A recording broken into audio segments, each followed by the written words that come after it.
Olá pessoal, tudo bem? Sejam bem-vindos a mais um Humancast.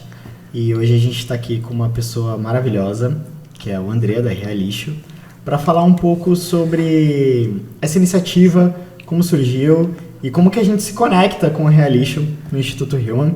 Então vem com a gente para esse papo que vai ser um papo incrível. E junto comigo aqui a gente tem a Paty, a Ká, e são as nossas figurinhas carimbadas aqui no nosso Humancast. Adoramos. Né? E eu quero trazer um pouco de você, André. Explica um pouco sobre você, sobre sua jornada, bem brevemente, para a gente poder se conhecer, para a gente poder conversar um pouco com a galera aqui que está assistindo a gente. Obrigado pelo convite, é um prazer e obrigado e parabéns pelo trabalho maravilhoso que vocês fazem. Bom, eu sou italiano, por isso meu sotaque. Cheguei aqui no Brasil a primeira vez em 2020 por uma viagem de turismo e depois fiquei 6 meses, graças à pandemia que na Itália começou de forma muito forte, todo mundo fechado em casa, eu não estava trabalhando, estava em um sabático. Então decidi ficar mais. Foram 6 meses onde me apaixonei ainda mais deste grande problema do lixo, tentando contribuir para encontrar soluções. Bacana. E já existia a sua relação com essa problemática na Itália ou não? É quando você chega no Brasil que isso surge? Então, na Itália eu participei dos problemas com os resíduos, mas de uma forma mais distante. Eu me formei em economia e gerenciamento de empresas, fiz um master em economia do meio ambiente.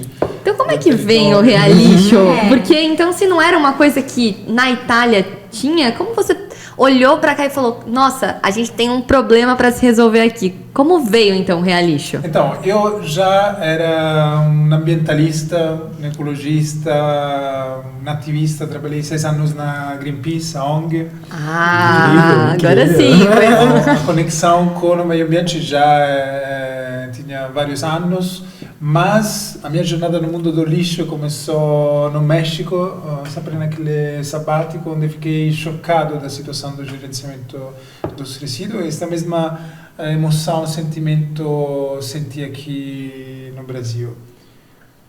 Bacana. Muito bem. Cara, é incrível isso, né? Porque você já traz isso com você, né? Já tem essas experiências, né, pontuais que você teve em outras ONGs, vamos dizer assim. E em que ano você passou a ficar à frente da Realixo e de que forma que a Realixo atua, para a gente entender como que vocês atuam com esse trabalho? Então, em 2020, quando eu cheguei aqui, comecei a pesquisar e a estudar o mercado.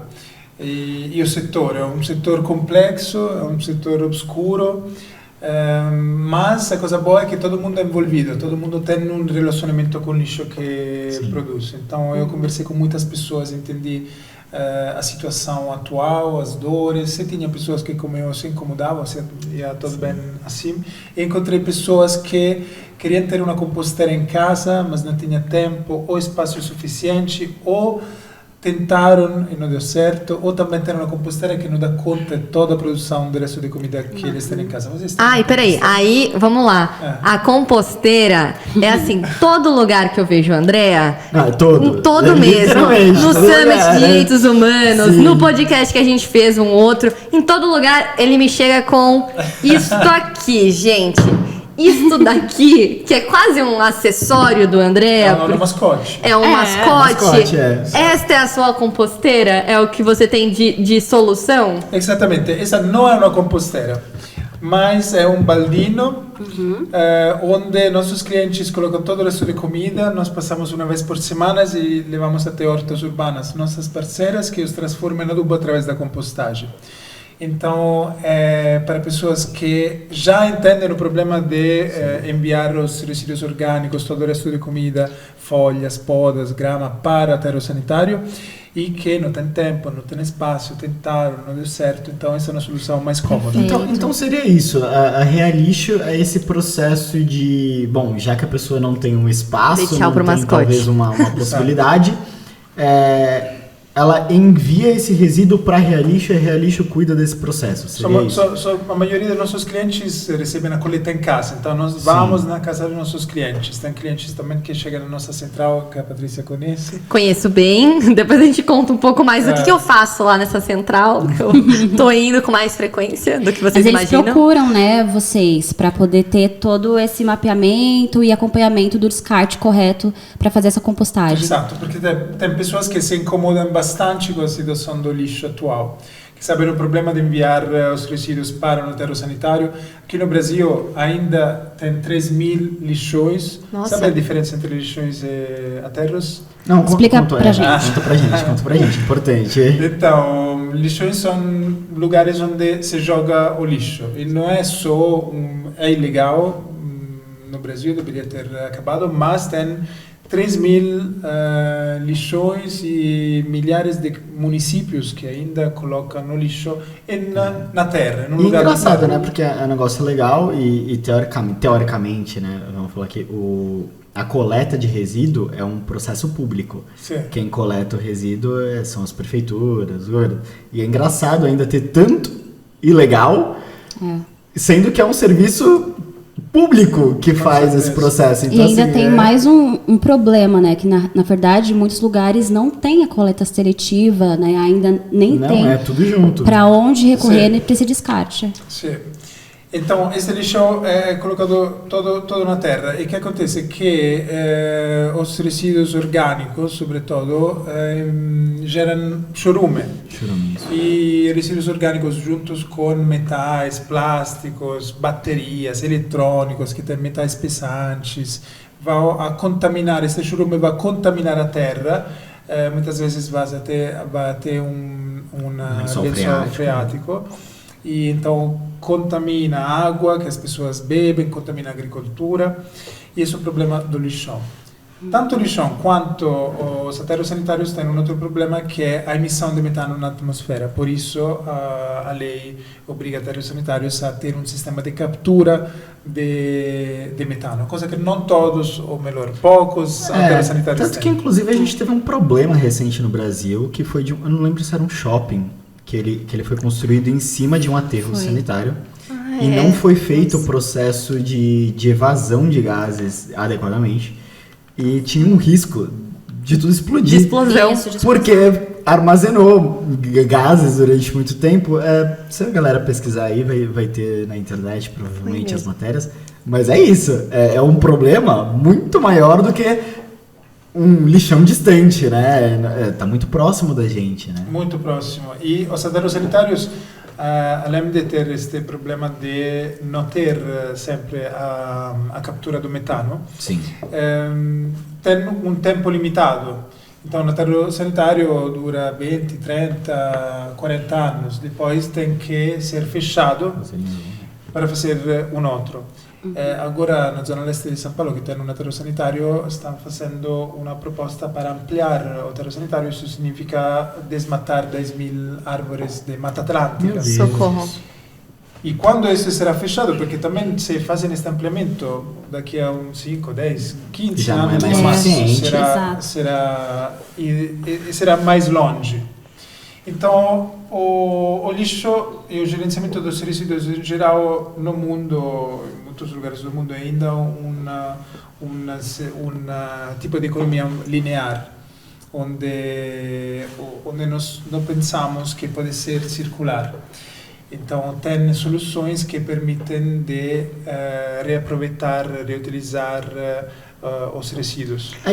Pode falar, Paty. Não, perfeito. Pode fechar esse assunto, porque depois eu vou trazer uma outra questão. Não, é que eu acho bacana, que assim, às vezes a gente pensa que fez o aterro sanitário bonitinho, tampou, pode plantar em cima. Também não é uma coisa prática, assim, né? Você ainda tem todo um preparo de solo, todo um processo de anos a fio que ainda precisa acontecer, para que você depois tenha a capacidade de, ainda assim, mesmo sendo aterro, vai metais pesados, vai uma série de coisas aí, né, que Sim. complica a vida. É muito bacana, muito bacana. E o que eu ia trazer é que talvez as pessoas que estejam em casa estejam se perguntando por que a gente está falando sobre sustentabilidade no Instituto Hillman. E eu acho que do lado de cá, a gente precisa trazer que a gente tem os nossos projetos que são voltados para os direitos humanos, mas a gente sabe que os nossos projetos produzem lixo. Então, a gente também tem uma preocupação em relação à sustentabilidade dentro dos projetos. E, para além disso, para quem é das antigas, lembra da Ecotrilha, que foi um dos primeiros projetos que a gente acabou desenvolvendo. Cá, você era voluntária das Ecotrilhas? Sim, conta um pouco pra galera como foi isso. Sempre ali cuidando, né, pra retirar os lixos que a gente produzia nos eventos, nos projetos. Foi um pontapé inicial, né? Foi um momento já de trazer esse olhar para a sustentabilidade e para o descarte correto do lixo. E a gente fazia ecotrilhas mesmo, então acho que eu lembro de várias vezes em Cotia, existia a Elis, até um beijo pra Elis, que era uma voluntária nossa, e ela também trabalhava com isso e a gente fazia então ecotrilha, ia retirando os lixos que a gente encontrava no meio do caminho, e no final ainda tinha cachoeira, tinha o piquenique. Todo aquele contato com a natureza. Recompensa, né? E era muito bacana esse projeto que iniciou lá atrás, eu queria muito voltar com ele, já deixo aí claro, a gente falta braços, mas quem quiser se engajar, a gente poderia muito reativar esse projeto que é muito legal. Mas para além disso, a gente viu uma demanda, né? Quando a gente tem o Fest pra Rua, por exemplo, a gente atende ali umas 800 pessoas, agora a gente tá com o Fest a gente chega a atingir 1.200, então, 2.000 pessoas. O número é super alto, a gente ainda tem os voluntários também, 400 voluntários, e a gente acaba gerando ali resíduo. Então a gente tá com uma pretensão de diminuir cada vez mais o resíduo, os lixos, né, que a gente tem ali dos nossos eventos, ou até como a gente consegue lidar com esse lixo melhor. Então a reciclável, de separação, a triagem, a conexão mesmo também com os centros de coleta, né, que a gente tem parceria. Então, existiu essa demanda. E aí, eu queria muito que o Ivan contasse como foi que a gente se conectou com o Realixo lá atrás, sabe? Incrível isso. Incrível. Conta. Vou contar a perspectiva primária, e aí depois o André traz a perspectiva dele. É porque, assim, a gente, visando essa parte do Instituto Hillman de produzir os lixos e tudo mais, no Festival do ano passado a gente precisava organizar a parte de coleta, então os cestos de lixo, como que a gente ia fazer esse processo e tudo mais. E eu acho que uma semana antes do evento... Não, muito menos, 2 dias. 2 dias. Ele lembra. A gente, tipo assim... Aconteceu precisamos de alguém que entenda. Quem vai chamar? Era sábado e domingo, assim, o evento era no domingo. Verdade, que a gente montou no sábado. Isso. Foi. E aconteceu um imprevisto com o fornecedor. Com o fornecedor, que a gente já tinha toda a parte de lixeiras e tudo mais, mas a gente também imprevisto com o fornecedor. E aí eu achei... O André, quem foi? Foi indicação. Numa loucura. Eu sei que era uma moça. A Karina comentou. Karina, beijo, Karina. Beijo, Karina. Ela tá aqui com a gente em algum momento. Vai estar. Com certeza. E aí a Karina trouxe e falou: eu conheço o André da Realixo, eu acho que ele pode se interessar, né? Talvez tenha alguma perspectiva. E aí conhecemos essa pessoa maravilhosa. Que em 2 dias, uma semana não, 2 dias, falou: claro! Com certeza, tô com vocês e quero conhecer mais do evento. Gente, isso não é normal. Não, porque não é normal. Tem que acreditar muito. Acreditar muito, porque não sabia quem nós éramos, trouxe a ideia. E o André comprou a ideia e levou. Ele foi no nosso evento, que era num domingo, levar as lixeiras e depois recolher as lixeiras. Foi pessoalmente lá no evento. Exato. Como é que foi essa atuação sua, né? Pessoalmente com o Baldinho. Com o mascote sempre. E como que você atuou, assim, logo de primeira, com a preparação de 2 dias nesse evento? Como é que foi? Então, o Ivan entrou em contato, é sempre um prazer para mim, para nós, receber novos contatos de novas pessoas, novos potenciais clientes, e nós temos tentamos responder o quanto mais rápido possível e enviar um orçamento. A gente viu. O quanto mais rápido possível. Então, para mim era um lead, se chama no mundo do marketing qualquer. E me falou com uma mensagem muito longa, muito emocionante. A gente vai melhorar nisso aí. Não, foi muito boa. Todo o projeto que era social, que era importante. E eu fui lá ver no Instagram e vocês me pegaram in un lato che per me è molto delicato, è molto vivo e attivo, che è la situazione di molte persone in situazione di rua, di vulnerabilità, che è una cosa che acho che nunca serei totalmente feliz caminhando em uma cidade, não só do Brasil, mas do mundo, até que terá pessoas neste estado, sem muitas outras pessoas, organizações a cuidar disso. Então, foi uma motivação para responder rapidamente e para enviar um orçamento quanto mais baixo possível. O Ivan negociou comigo e eu aceitei a proposta porque lá entendi que já era uma coisa que era emergencial e que era uma parte de patrocínio. Sendo uma pequena empresa, para nós patrocinar projetos é ainda uma utopia, não conseguimos patrocinar, mas ajudar. Então, neste caso, fui eu a entregar as lixeiras no domingo e não contratar uma pessoa como nos eventos fazemos, que contratamos um motorista, várias pessoas. Então, fui eu a entregar e a retirar. E foi muito emocionante este dia, porque foi incrível. E aí, o André foi até lá, viu o evento acontecendo, e eu acho que ali também aconteceu uma outra coisinha mágica, que quando as pessoas conseguem entender também o que a gente faz, para além do teórico, quando a gente manda, de quando a pessoa vivencia. E o André se sensibilizou tanto com o que estava acontecendo, que a gente ampliou essa nossa parceria para um outro lado. Conta o que a gente está fazendo agora com seus clientes, o que está acontecendo, essa movimentação. Então, esse laço estreito que se formou, essa amizade. Bonita, né? Então, além do baldino, onde nossos clientes colocam o resto de comida, nossos clientes não se preocupam só com os resíduos orgânicos, mas também com todo tipo de resíduos que produzem em casa. E, não sei vocês, mas nós, que somos às vezes um pouco chatos, mas em geral atentos ao meio ambiente, guardamos várias categorias de resíduos em casa por meses, anos. Então, pilhas, roupa, eletrônicos. Eu sei que eu tenho um saquinho de pilha desse tamanho em casa, que eu não sei o que fazer com aquele saquinho porque eu não acho lugar para descarregar. Exato.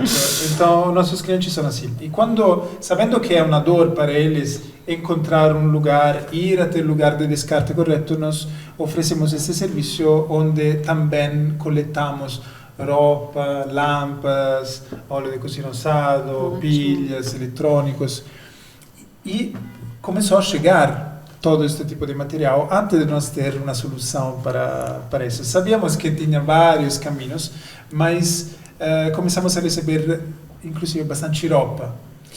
E fazemos uma triagem em várias partes, porque a primeira coisa importante a ser feita com a roupa é entender o que dá para ser utilizada, vendida, a um brechó, doadas a uma ONG, e que não dá. Então, nós fizemos esta triagem em duas partes e quando nos encontramos, eu entendi que vocês têm aquela coisa linda da loja para... Grande demanda. Para as pessoas. Eu vi lá que o primeiro lugar das pessoas era ir lá. Antes de ir a comer, era ir lá pela roupa. Então, falei, eu tenho bastante. Então, a parte fui na central. E a gente tá indo com uma frequência absurda para a sede do André. E eu volto com um carro cheio de roupas e a diferença de ter o cuidado com as doações é incrível e é perceptível, porque existe uma triagem, existe uma separação e a gente consegue perceber ali o cuidado. E é legal que a gente também sabe que o lixo têxtil, né, que é essas roupas que não podem ser utilizadas e que chegam muito, né, uma quantidade absurda de roupas que a gente percebe que precisa existir um discernimento de que quando você olha para uma peça e você fala, eu não gostaria disso para mim, a pessoa precisa entender que então aquilo também não serve para o outro. Exato. E a gente recebe muita coisa. Isso não é sempre verdade, Paty, porque tem muitas coisas que dá para doar, né? Sim, não, exato. Muitas coisas que com certeza dão para doar, mas tem coisas que a gente olha e que a gente recebe que é uma roupa queimada, uma roupa com rasgo, uma roupa não dá para ser utilizada daquela forma. Sim. Então, e às vezes sem lavar. Então, existem tipos de doação que eu falo. Então, existem doações e, por exemplo, eu conheço projetos que eles recebem justamente roupas de segunda mão que tem algum tipo de avaria, porque eles precisam costurar essas roupas, porque eles estão ensinando, então é uma oficina de costura, né, essas coisas. de customização de peças, então eles precisam ter peças que têm avarias para poder fazer esse tipo de aprendizado e de reparo. E aí depois essas roupas são doadas, uma roupa digna de ser utilizada. Então aquela roupa que eu olho e falo, eu gostaria de utilizar essa roupa. E para mim é exatamente esse discernimento. Quando a gente não tem esse cuidado e chegam as peças, principalmente suja, rasgada, queimada, esse tipo de roupa, a gente tem algumas que a gente olha e é um lixo têxtil. Ela não tem como ser utilizada. Então, aí existem algumas estratégias. A gente pode tanto fazer o descarte, quanto também entender se a gente consegue cortar um recorte da peça. E aquele recorte da peça, a gente tem... Existe uma empresa... Agora eu tô tentando me recordar, eu acho que é parceria com a C&A, e eles têm as meias, que eles pegam as meias que não tem como... meia do Ben. Muito legal, sim, já ouviu falar, muito legal. Fazem cobertores. São os cobertores que muitos... Para a população em situação de rua. Exato, aquelas que vemos que são cinza, com todo o pinica, aquilo lá horrível, é péssimo, Mas é feita de meia. De meia. Mas é feita de meia, mas é outro tipo. Inclusive, tem um projeto, acho que se chama Meia do Bem. Isso. E eles juntam, então, essas meias que, por exemplo, iriam ser descartadas, que não tem uso, que tem só um pé, que isso acontece, e que acaba a gente considerando como um lixo que não vai ser utilizado, eles juntam e fazem cobertores para a população em situação de rua. Então, existem soluções que a gente pode ter e existem projetos que a gente pode se conectar que podem utilizar aquilo. E chega um momento que depois não dá mais. E aí... O que a gente faria, né, com isso que não dá mais, assim, né? Essas roupas que não dão mais. A gente tem que fazer o que, André? De solução. No setor dos resíduos, temos sempre que pensar que pode ser que para nós não tem mais utilidade, mas para outras pessoas, organizações, empresas, tem ainda utilidade. Então, no nosso caso, nós coletamos dos nossos clientes, ou eles nos entregam a nossa central, e nós fazemos essa triagem, onde esta primeira em duas partes, que dá para utilizar, damos a vocês, que não dá para utilizar, tem vários programas de logística reversa, de empresas, esta das meias, tem de calcinhas, tem de chinelos, tem de roupa em geral. Nós, inclusive, utilizamos várias roupas que não dá mais para utilizar para fazer panos, para limpeza, para nossos eventos.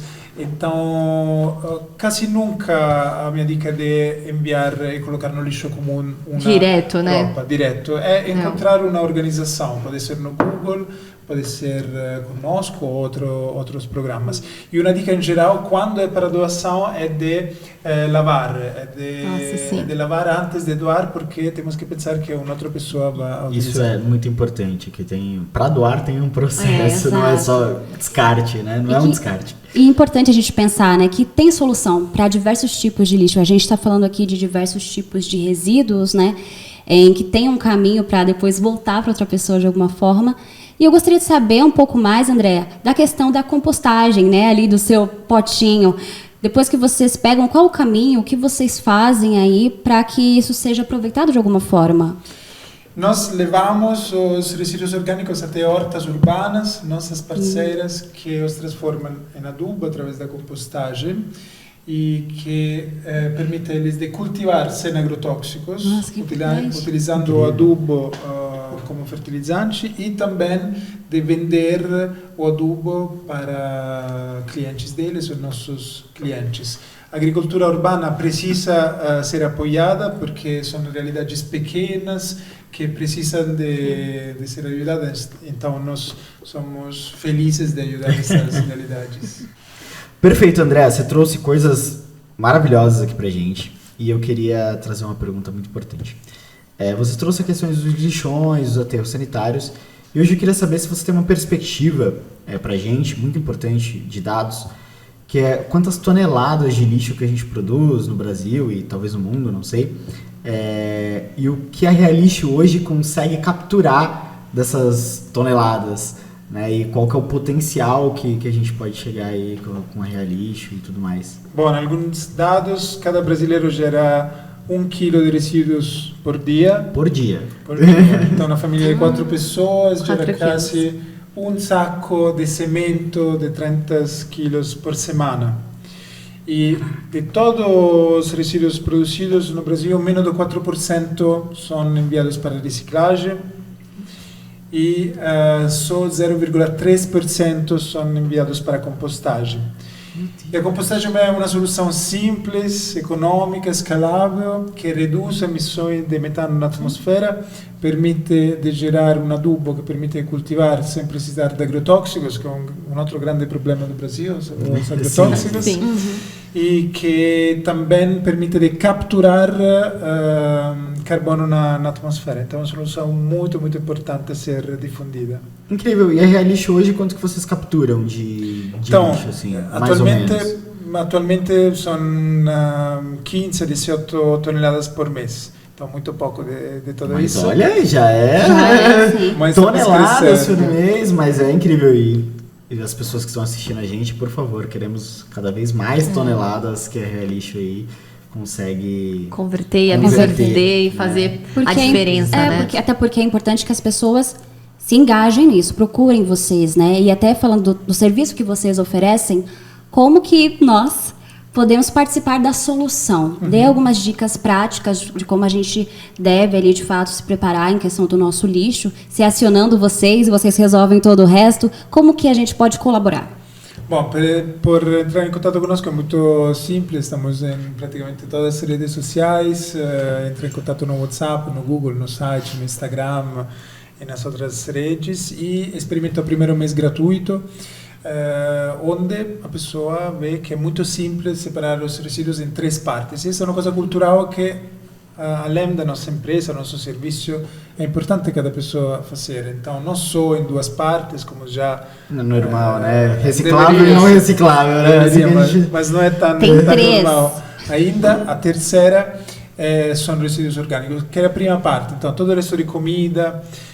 também podem ser colocados guardanapos engordurados, palitos de madeira, as folhas, podas. Essa parte do guardanapo é nova para mim, eu não sabia disso. É importante que seja branco, não com tintas. Sim. É daí que vai na terra, então não tem que ter química demais. A segunda parte são os recicláveis, que é importante lavar e secar, deixar secar como se fosse uma louça. Sim. E aqui é muito importante a empatia com as pessoas, porque serão catadores, na maioria dos casos, autônomos, pessoas em situação de vulnerabilidade ou catadores em cooperativas que irão a fazer um trabalho de coleta, triagem e venda à indústria.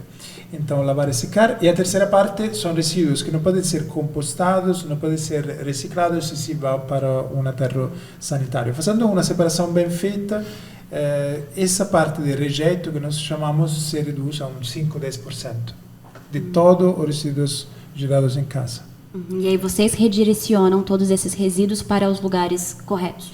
Então, para pessoas físicas, nós cuidamos só da parte dos orgânicos para a compostagem, nós chamamos de recicláveis especiais, que mencionei antes, e deixamos ao serviço público os recicláveis normais e também no lixo comum, porque visitamos uma usina mecanizada de uma empresa que tem a concessão pública, eles fazem um bom trabalho com os recicláveis, a parte do vidro que tem um problema nos caminhões compactadores que quebram, mas eles fazem um bom trabalho com os outros recicláveis, então para a pessoa é bom entregar ao serviço público. E André, por que você acha que é tão difícil para as pessoas mudarem essa mentalidade? Assim? O que você acha que falta? O que é possível que a gente possa fazer para ampliar esse conhecimento? Assim? Você vê alguma outra solução para a gente expandir isso? Assim? Aonde a gente deveria atuar? Mais na educação? Me traga essa visão aí dentro da tua bolha. A educação é fundamental. A informação, agora não temos mais a desculpa da ignorância, porque com a internet todas as informações estão lá. Então é mais um desafio de comunicação. Nós temos vários influencers, também uma grande atriz, mais de uma, que compartilham essas mensagens. Então, é comunicar e compartilhar esse conhecimento. E se me permite acrescentar, André, acho que ter essa consciência do impacto, né? A gente conversou aqui de todo um caminho que o lixo percorre e se descartado incorretamente, vai ter um impacto social, nas águas, nos solos, e que vai impactar no nosso dia a dia. A gente já tem visto diversos exemplos aí negativos de respostas da própria natureza. Então, a gente entender que não é só, coloquei na lata de lixo, não estou vendo mais o lixo, esse problema não existe mais, não é mais meu, está incorreto. A gente tem que pensar que, de fato, tem um impacto no mundo em que nós vivemos. Né? Não existe planeta B. Não a consciência, a educação é Pessoal, muito importante. E agora a gente está caminhando para o fim desse papo aqui, cara, que papo incrível. E eu só gostaria que você trouxesse pra gente, Andrea, hoje, como que as pessoas podem se engajar no serviço da Realixo, não só a Realixo como cliente, né? Então eu ter o meu mascotinho, eu fazer esse processo com vocês, me tornar cliente da Realixo, mas como que as pessoas podem contribuir para a Realixo, talvez, com um serviço mais ativo, com um serviço voluntário, até mesmo divulgando a Realixo. Conta pra gente um pouco, passa um pouco suas redes sociais aqui pra gente. Sim, é muito importante divulgar, primeiro se informar, porque nós damos, por exemplo, nas redes sociais algumas dicas pontuais, o que fazer, como descartar a garrafa de vidro que quebra, o que fazer com um tipo de resíduo ou outro, mas além disso da sustentabilidade, porque a ideia é que nós somos em um planeta finito, com recursos finitos, que somos então temos que cuidar disso. Então ir nas redes sociais, estamos praticamente em todas, na favorita da pessoa, e nos seguir, compartilhar, porque isso faz a diferença. Bacana. Gente, então é isso. Cara, que papo incrível. Olha, é importante, né? Um papo importante, incrível. E eu acho que esse papo reforça um princípio do Instituto Hillman, que é fortalecer outras organizações, outras ONGs que fazem a diferença. Então, acho que a gente é esse lugar de rede. A gente fica muito feliz de ter se conectado com você, de você ter acreditado ali e continuar acreditando. Agradecer também os seus clientes, que são doadores aí recorrentes das roupas e que agora eles sabem para onde elas estão sendo destinadas. Então, agradecer por acreditar. E a gente fica feliz de se conectar com esses propósitos, né? Demais. Esse trabalho em rede é o que faz a gente muito feliz. E ter se conectado com a Andrea é um presente. É um presente. E torcemos muito, né, pela Realixo. Torcemos muito para crescer ainda mais. Cresça cada vez mais. E, gente, esse foi mais um episódio do Human Cash. Acabou. Com a Andrea. Muito bom ter você aqui com a gente. Agradeço demais a todo mundo que ouviu a gente, a todo mundo que está aqui com a gente. Agradeço demais esse trabalho em rede que o Instituto Hillman está fazendo e que você aí está vendo que não é só o Hillman Day, não é só o Brilho das Manas, como vocês viram nos episódios anteriores, as manas e dos manos, mas é esse conjunto de soluções e de tratativas que a gente traz para dentro do Instituto Hillman e que, Andrea, muito obrigado. Agradeço a todos, agradeço a todos vocês, gente. Muito obrigado. E a gente se vê nas próximas. Até mais, galera. Obrigado. Tchau, gente. Obrigada.